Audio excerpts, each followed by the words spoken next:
couple other little notes from the night. Let's go ahead and put this next one up on the screen. I think all of the squad members have faced significant primary challenges. All of them have dispatched with them easily, but this one was very close. Representative Ilhan Omar defeated Don Samuels, but it was narrow. She won by just a few points here.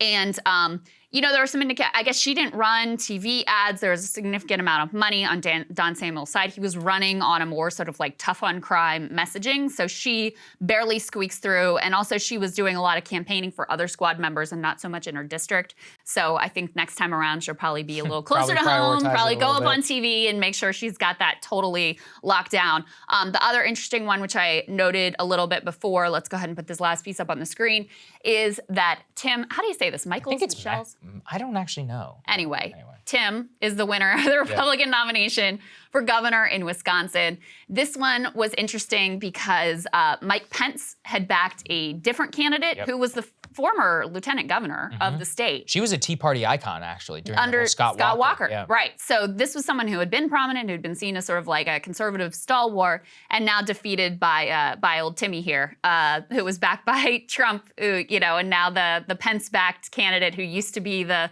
bleeding edge of the conservative movement is seen as sort of like establishment and rhino. So that's how it goes, folks. Yes. Yes. Well, Wisconsin is the one I'm going to watch really, really close. Wisconsin, Pennsylvania, any of the battleground states, which have been flipped since the 2016 election, that is where a lot of this stuff is going to matter the most. And those are also where the suburban coalitions both flipped or didn't come out in 2016 and then flipped to Biden from Republican traditional vote in 2020. So. And I think gubernatorial candidate quality matters the most of every level we're talking about here. Abortion age, right? Because Wisconsin is very split on abortion as well. So, yes, that's exactly right. So the fact that, you know, you have a sort of more fringe or Trumpier candidate who wins probably makes it more difficult for Republicans in the fall. And I think there are a number of gubernatorial races where Republicans could have had a really good shot and they've made it much, much more difficult for themselves based on the nominees that they've chosen. So this is probably another instance of that. Because I do think, you know, at the House, I think candidate quality almost doesn't matter at all unless you have a really extreme case.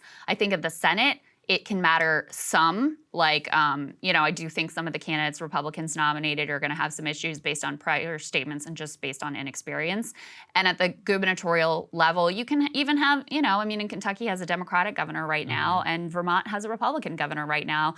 Maryland has a Republican governor right now, even though these are, you know, states that are crossing and voting in a cross-partisan way because they're actually doing more like evaluating the individual candidates. So we'll see how that all plays out. 100%. Cable news is ripping us apart, dividing the country, making it impossible to function as a society, and making it impossible to know just what is true and what is false.